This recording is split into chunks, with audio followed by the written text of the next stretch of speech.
LifePath Education and Migration Private Limited. நாம் தற்போது பரிபூர்ணமாக VFS அக்கவுண்ட் ஒன்றை திறந்துள்ளோம். நாங்கள் பார்ப்போம் எப்படி நாம் மாணவர் ஒருவர் என்ற வகையில் அல்லது மெயின் அப்ளிகன்ட் எனும் வகையில் VFS அப்பாயின்மெண்ட் ஒன்றை புக் செய்து கொள்வது என்று. எங்களுக்கு இது தெரிகின்ற பக்கத்தில் ஸ்டார்ட் நியூ புக்கிங் என்பதை முதலில் அழுத்துங்கள். எங்களுக்கு இந்த டேப்பில் அப்பாயின்மெண்ட் டீட்டெயில்ஸுக்கு கீழாக எங்கள் அப்ளிகேஷன் சென்டர் என்பது நியூ டெல்லி என்பது போலவும் எங்கள் அப்பாயின்மெண்ட் கேட்டகரி என்பது ஃபின்லாண்ட் ரெசிடென்ட் பெர்மிட் என ஆட்டோமேட்டிக்கலி வந்துள்ளது. அப்படி வந்தது ஏனென்றால் நாம் முதலில் அக்கவுண்ட் ஒன்றை திறக்கும் போது இத்தகவல்களை வழங்கியதுதான். சரி, மெயின் அப்ளிகன்ட் அல்லது மாணவர் ஒருவர் என்ற வகையில் எங்கள் சப் கேட்டகரிக்கு வர வேண்டியது ஸ்டடீஸ். நாங்கள் இந்த ட்ராப் டவுன் மெனுவை அழுத்தினால் நாம் அதில் கீழ் நோக்கி சென்றால் ஸ்டடீஸ் என்பதை நாம் தெரிவு செய்ய வேண்டும். அப்பொழுது இங்கு currency no slot are available for selected category. Please confirm waitlist. அப்படி என்றால் இச்சந்தர்ப்பத்தில் ஸ்லாட்ஸ் அவைலபிள் ஆக இல்லை. இதில் சொல்ல வருவது என்னவென்றால் நாங்கள் வெயிட்லிஸ்டில் சேருவோம். சில சமயங்களில் எங்களுக்கு ஸ்லாட் அவைலபிள் என்றால் ஸ்லாட்ஸ் அவைலபிள் என வரும். இப்பொழுது அப்படி அல்ல. பல சந்தர்ப்பங்களில் ஸ்லாட்ஸ் அவைலபிள் இல்லை என்று தான் காட்டும். இவ்விடத்திற்கு டிக் கொண்டிட்டால் எங்களுக்கு கண்டினியூ என்பது தெரிகிறது. நாம் அதனை தெரிவு செய்வோம். அடுத்த டேப்பில் யுவர் டீட்டெயில்ஸ் அப்ளிகன்ட் 1 என்பது நாம் வந்துள்ளோம்.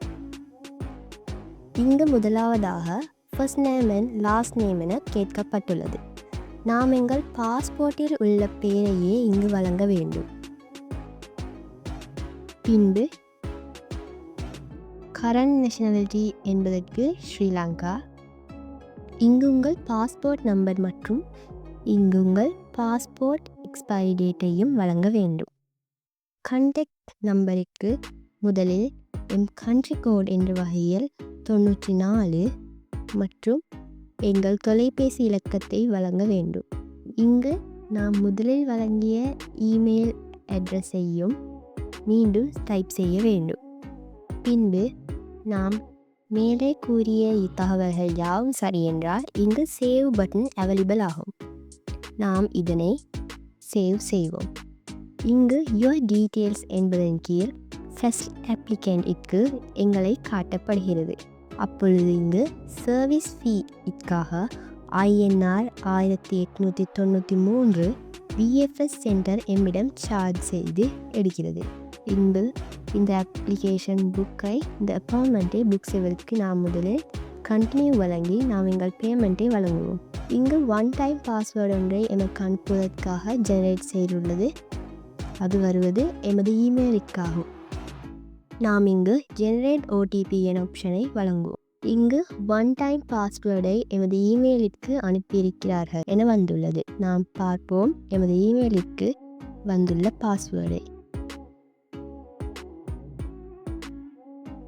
இங்கு VFS அப்பாயின்மெண்ட் என்பதில் எமது பாஸ்வேர்டாக 275954 என்பது வந்துள்ளது. நீங்கள் உங்கள் இமெயிலில் காப்பி செய்து தேவைப்படும் இடத்திற்கு பேஸ்ட் செய்யுங்கள். நாம் மீண்டும் VFS குளோபலிற்கு சென்று அதனை பேஸ்ட் செய்வோம். பின்பு வெரிஃபை பட்டனை அழுத்துங்கள். என் பாஸ்வேர்டுக்கு சக்ஸஸ்ஃபுல்லி வெரிஃபைட் ஆகி உள்ளது. பின்பு நாம் கண்டினியூ என்பதை அழுத்தினால் சரி. அப்பொழுது இங்கு ரிவ்யூ செய்வதற்கு கீழ் அப்ளிகன்ட் டீட்டெயில்ஸ் மீண்டும் ஒரு முறை சமரியாக வருது. இங்கு உங்கள் தவறு ஏதும் இருந்தால் நீங்கள் மீண்டும் பேக் செய்து சரி செய்ய வேண்டும். இங்கு தெரிகிறது டோட்டல் அமௌண்ட்டாக நீங்கள் INR 1893 செலுத்த வேண்டும் என. நாம் சற்று கீழ் சென்றால் எமக்கு தெரிகிறது டேர்ம் அண்ட் கண்டிஷன்ஸ். நாம் இங்குள்ள பெட்டிகளை டிக் செய்த பிறகு எமக்கு பே ஆன்லைன் எனும் பட்டன் அவைலபிள் ஆகும். அதனை அழுத்துவோம்.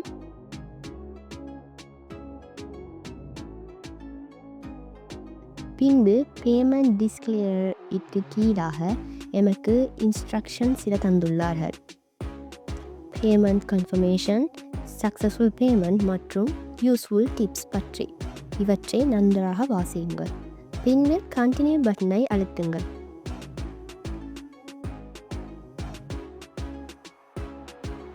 நாம் VFS Global Checkout ஆப்ஷனுக்கு வந்துள்ளோம். முதலாவதாக எமக்கு தெரிவது Transaction Times Out in 13 minutes. எங்களுக்கு இந்த டிரான்சாக்ஷன் செய்து முடிப்பதற்கு இன்னும் இருப்பது 13 நிமிடங்கள் என்பதாகும். உங்களுக்கு இதனை செய்வதற்கு இவ்வளவு நேரம் கிடைக்கிறது. நாம் அவதானமாக இருக்க வேண்டும். நாம் பாவிப்பது கிரெடிட் கார்டா டெபிட் கார்டா என்று. நாம் பின்பு கிரெடிட் கார்டு நம்பர் மற்றும் எக்ஸ்பயர் டேட்டையும் இங்கு இடுவோம். முதலில் எக்ஸ்பயர் மாதம், பின்பு வருடம். இங்கு உங்கள் கிரெடிட் கார்டிற்கு பின்புறத்தில் காணப்படும் CVV கோடை இங்கு போடுங்கள். உங்கள் கார்டு டீட்டெயில்ஸை வழங்கிய பிறகு மேக் பேமெண்ட்டை அழுத்துங்கள். தற்போது உங்கள் தொலைபேசிக்கு OTP ஒன்று வந்திருக்கும். உங்கள் பேமெண்ட் செய்யும் பேங்கினூடாக பின்பு உங்கள் டிரான்சாக்ஷனை கம்ப்ளீட் செய்யுங்கள். OTPயை வழங்கி டிரான்சாக்ஷனை கம்ப்ளீட் செய்த பிறகு 6-12 மணித்தியாலங்களில் உங்களுக்கு இமெயில் தகவல் ஒன்று மற்றும் VFS குளோபல் வெப்சைட் டேஷ்போர்டில் உங்களது அப்பாயின்மெண்ட் அப்டேட் ஆகும். நன்றி. TN Solutions. Innovations beyond excellence.